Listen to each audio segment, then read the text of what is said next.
Olá, concurseiros, mais uma vez aqui com vocês, Invictus Concurso Público, professor René Marques, trabalhando aí a disciplina de História do Brasil. A gente já fez uma pequena viagem à história mundial, falando da Primeira Guerra, e nos nossos dois próximos encontros, nós vamos falar a respeito da Segunda Guerra Mundial, né? É um assunto que é interessante, porque envolve também o Brasil. Então, na aula de hoje, nós vamos dar início à Segunda Guerra Mundial. Na próxima aula, a gente fecha este conteúdo. Todos sejam bem-vindos, né? Foco e vontade aí para o estudo na área de concurso e o sucesso aí no seu processo de obtenção do cargo público. A gente começa, efetivamente, a falar da Segunda Guerra Mundial, né? Esse conflito ele já se estruturava dentro do término da Primeira Guerra Mundial, né? Lembrando que a Primeira Guerra terminou sem resolver os principais problemas que eram os revanchismos no cenário europeu, os nacionalismos, né? As disputas econômicas militares entre as potências europeias. E o próprio processo do Tratado de Versalhes contribuiu efetivamente para manter essas situações pairando sobre o cenário europeu. Além disso, uma outra situação, né, se conjectura dentro do término da Primeira Guerra Mundial, que foi o estabelecimento, em 1917, do socialismo na União Soviética, né, na Rússia, que posteriormente, em 1924, se tornou a União das Repúblicas Socialistas Soviéticas. E aí o que você tem nesse processo? O temor do mundo liberal conservador no avanço do comunismo, o que acaba dando sustentação a discursos de extrema direita no cenário europeu e a estruturação de governos totalitários de extrema direita, o nazifascismo, né? Tudo isso dentro do final da década de 10 e no transcorrer da década de 20 e 30, até a culminância do conflito armado no 1º de setembro de 1939, quando forças alemãs ocupam o território da Polônia, dando início à Segunda Guerra Mundial, né? A Segunda Guerra, então, está relacionado, um dos seus motivos, à expansão do totalitarismo na Europa, tendo esse totalitarismo uma causa direta, é o expansionismo germânico, né? Essa situação da Alemanha já se estruturava ao término da Primeira Guerra Mundial, quando a Alemanha foi humilhada diplomaticamente, gerando uma grave crise econômica no país, né? Ali no início dos anos 20. Apesar da humilhação, apesar do pagamento de indenizações aos países vencedores, a República de Weimar, que é o governo que sucede o Segundo Reich alemão, de Guilherme III, né, que é o imperador deposto pela República de Weimar, que vai negociar as diretrizes do Tratado de Versalhes, né, que foram impostas à Alemanha, contando com empréstimos norte-americanos, né? Os Estados Unidos é o grande beneficiário econômico da Primeira Guerra Mundial. A Alemanha consegue, ali, a partir de 1920, 21 e 22, se recuperar economicamente, o que vai automaticamente limitar o avanço dos discursos de extrema-direita e de extrema-esquerda. O nazismo, de um lado, e o comunismo do outro. Mas aí o que acontece? A crise de 29 acaba retirando recursos norte-americanos da Alemanha, aumentando o desemprego, fortalecendo o discurso comunista. Havia um temor de um levante comunista e a Alemanha se tornar um país socialista, assim como tinha se tornado a União Soviética, e você tem um grande apoio de camadas médias e de elite conservadora, empresarial e militar, no discurso do Partido Nazista. E aí, a partir dos anos 30, o Partido Nazista vai ganhando força, né? Hitler é indicado enquanto chanceler, que seria o cargo de primeiro-ministro, vai aparelhando o Estado alemão com nazistas nos principais postos, e já em 1933, né, 10 anos depois de uma suposta tentativa de golpe dos nazistas, o Putsch de Munique, você tem os nazistas, através da figura de Hitler, controlando plenamente o Estado alemão, estabelecendo o totalitarismo político através do unipartidarismo e suprimindo diversas liberdades democráticas, como, por exemplo, um rígido controle da liberdade de imprensa e a militarização do Estado alemão. Com isso, basicamente, essa ascensão nazista vai levar a Europa ao caminho da guerra, né? Muitos, inclusive, defendiam, mesmo após o término da Primeira Guerra Mundial, uma retomada da militarização da Alemanha. E também você tem o surgimento de um discurso na Alemanha antissemita, ou seja, contrários aos judeus. Hitler simplesmente moderniza esse discurso anti-judaico, né? Uma característica latente da Europa em diversos momentos, desde a Idade Média, né? E os judeus são usados nessa percepção, primeiramente porque o regime nazista tem uma ideia eugênica de superioridade racial, né? Os alemães, arianos puros, seriam uma raça responsável pelo controle do mundo. Eles simplesmente estão dando continuidade ao chamado darwinismo social, né? Foi estruturado ali no século XIX, trazendo a teoria de Charles Darwin no campo da biologia para o campo das relações políticas internacionais, estabelecendo que uma nação mais forte deveria ter o direito de se submeter às outras nações mais fracas. E aí Hitler também usa a questão da eugenia, da superioridade racial, né? O crescimento dos nazistas se dá, então, com o enfraquecimento da República de Weimar, impactada pela crise de 29, e o aumento das manifestações do Partido Comunista Alemão, o que vai gerar um apoio financeiro de diversos empresários nacionalistas alemães ao Partido Nazista.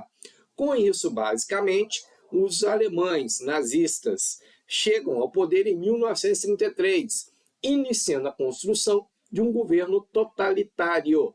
Progressivamente, eles recuperam a economia alemã, né, através do controle dos sindicatos, incentivo às atividades industriais, proibição de greves, prisão de grupos de outras correntes políticas, né? Inclusive, há um incêndio do parlamento alemão, o Reichstag, que é usado pelos nazistas como subterfúgio para decretar a ilegalidade do Partido Comunista Alemão, né? Sabe-se depois que esse incêndio foi feito pelos próprios nazistas a fim de, efetivamente, acusar os comunistas.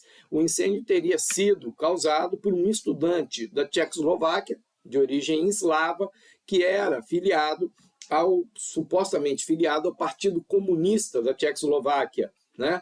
E estaria na Alemanha para implementar um ataque terrorista contra o Estado alemão.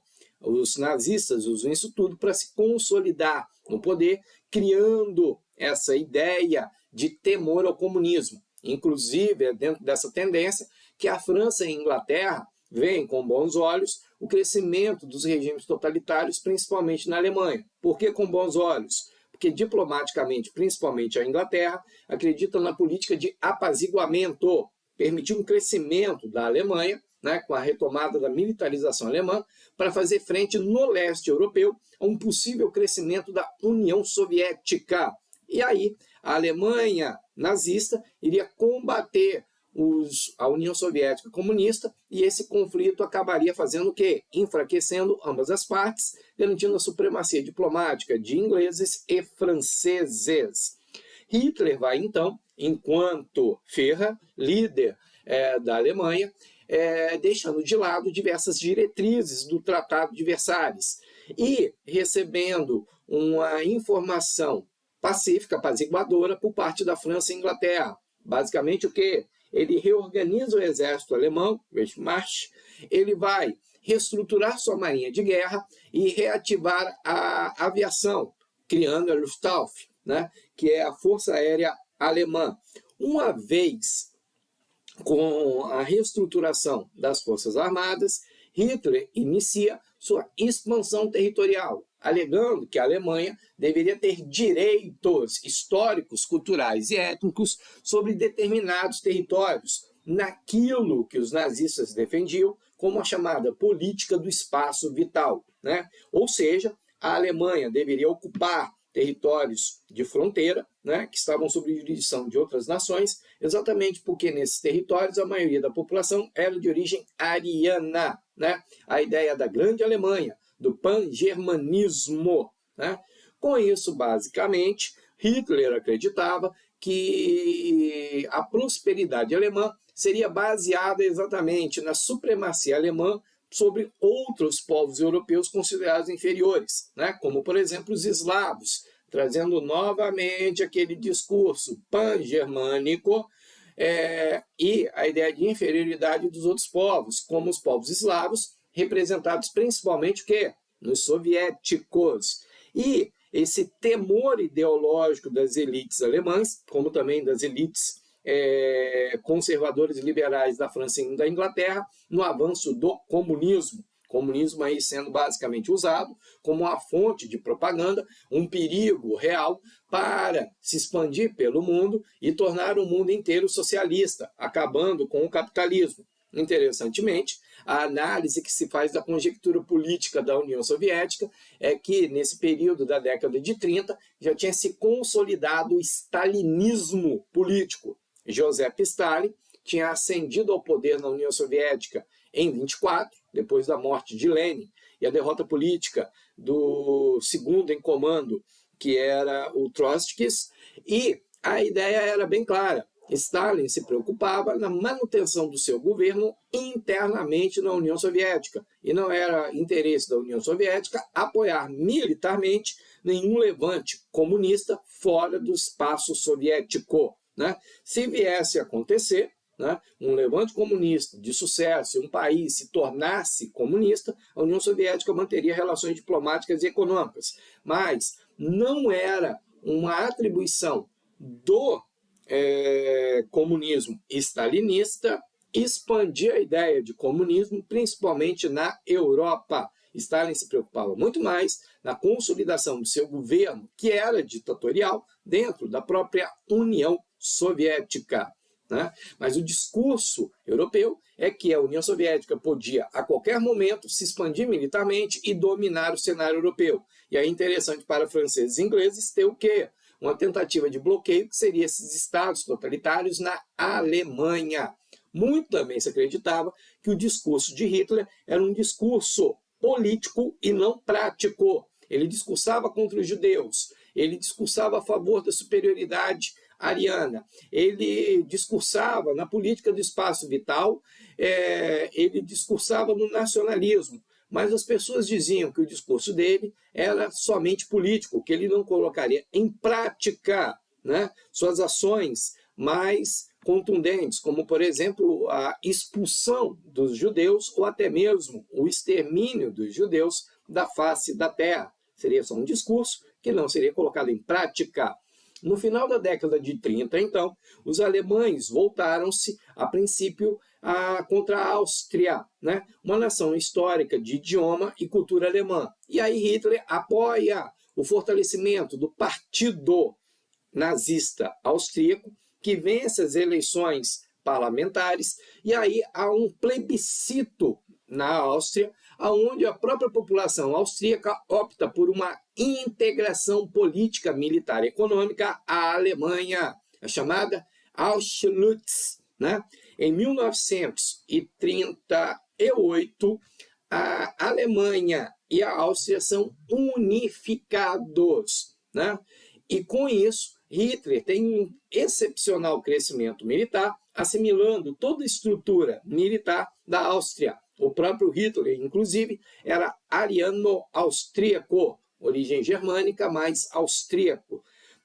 Paralelamente a isso, Hitler avançava sobre a região do Sarre e reanexava esse território à Alemanha, né? Esse território, apesar de estar sob a tutela da França, a França abre mão de sua presença militar e esse território retorna à jurisdição de quem?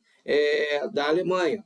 Alsácia-Lorena, que fora devolvida à França ao final da Primeira Guerra Mundial, continua sendo um território francês, mas a região do Sarre e, consequentemente, do Vale do Ruhr, retomam a jurisdição alemã, né? Uma das vantagens disso são áreas de produção de carvão mineral e minério de ferro. E também, ao anexar a Áustria, há um grande crescimento de força militar e também de matéria-prima para a indústria bélica, que é amplamente incentivada por Hitler, gerando muitos empregos e garantindo uma estabilidade econômica.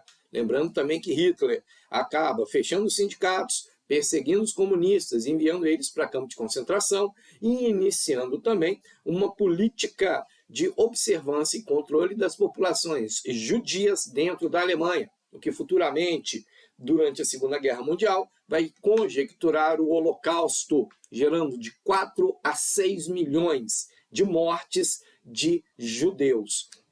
A estimativa básica da Segunda Guerra Mundial é algo em torno de 40 a 50 milhões de mortos.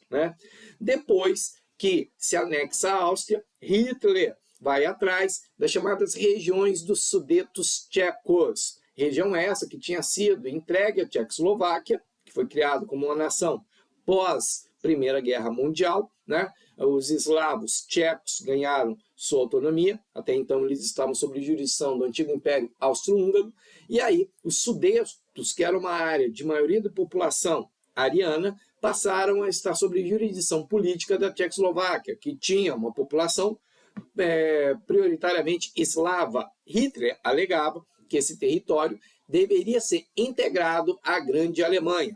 E, temerosos de um conflito, a França e a Inglaterra aceitam resolver o problema dos Sudetos através de uma conferência. Conferência essa que foi organizada e intermediada pelo então governante da Itália, Benito Mussolini, que já em 1919 estabeleceu um Estado totalitário, unipartidário, nacionalista e anticomunista na Itália. O primeiro Estado totalitário da Europa de extrema-direita foi o fascismo italiano, os fascistas italianos, sob a liderança de Benito Mussolini. E somente em 1933, a Alemanha se converte também em um país de extrema-direita totalitária, nazista. Lembrando que as características desses regimes totalitários é o militarismo, o anticomunismo, a questão de controle das massas, o propagandismo, o enaltecimento da figura do Hitler, o militarismo no âmbito político e social, e aí as exigências alemães sobre a região dos Sudetos alarmaram ingleses e franceses. Com isso, se estabeleceu a Conferência de Munique. Nessa conferência, os ingleses e franceses, ludibriados e temendo que uma guerra fosse iniciada pela região dos Sudetos, cederam às pressões alemãs e permitiram que os alemães ocupassem os Sudetos, o que conjectura a invasão do território da Tchecoslováquia. Ué, professor, como eles vão invadir e ocupar a Tchecoslováquia? Simples, colocando um governo nazista, apoiando um governo nazista na Tchecoslováquia, que toma o poder e garante a presença de tropas alemãs em todo o território. Estrategicamente, isso é uma vantagem para a Alemanha, porque a Alemanha passa a ter controle sobre a indústria siderúrgica tcheca e também sobre grandes fontes de carvão mineral necessários à indústria siderúrgica e à construção de armas. Outra questão também é que franceses e ingleses acreditam que os Sudetos seriam a última exigência territorial da Alemanha. E Hitler, inicialmente, acaba mostrando que a última coisa que ele queria eram os Sudetos. Mas, na verdade, ele já estava, basicamente, com um processo marcado para lançar mão de sua próxima pretensão territorial, o corredor polonês, um território que, ao final da Primeira Guerra Mundial, foi cedido à Polônia, permitindo a esse país continental ter um acesso ao mar, tomando territórios, inclusive, que pertenciam à Alemanha. E exatamente a Polônia também era uma zona que colocava a Alemanha nazista em linha de fronteira com a União Soviética Socialista. E muitos diplomatas e políticos ingleses e franceses acreditavam que um avanço de tropa alemão sobre a Polônia geraria uma reação da União Soviética e isso levaria a um conflito armado entre ambos os países. Ao mesmo tempo, Hitler acreditava que uma invasão da Polônia não seria rechaçada por franceses e ingleses. É assim que, em 1939, Hitler estabelece uma política de invasão ao território polonês, né? Ao mesmo tempo, Inglaterra e França já tinham assinado acordos militares para resguardar a proteção da Polônia em caso de uma possível invasão, tanto pelos soviéticos pelo lado leste, quanto pelos alemães pelo lado oeste, né? E aí o que acontece? O Hitler, não acreditando de forma nenhuma que a Inglaterra e a França iriam resguardar os acordos militares que tinham contra a Polônia, acaba invadindo o território polonês em 1939, alegando recuperar a região do corredor polonês. Essa invasão, em setembro de 1939, acaba sendo efetivamente o estopim da Segunda Guerra Mundial, né?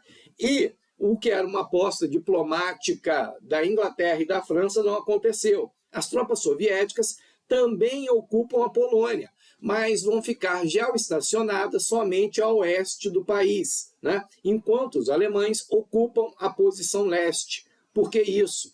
Porque na Conferência de Berlim, Hitler também põe abaixo uma das resoluções do Tratado de Versalhes, que definia que todo e qualquer acordo diplomático entre nações deveria ser tornar públicas, né? Seja um acordo econômico ou militar. E durante a Conferência de Berlim, representantes da Alemanha e da União Soviética, na Conferência de Munique, desculpe a falha, estabeleceram que um tratado de não agressão entre ambas as nações, o Tratado Ribbentrop-Molotov, né?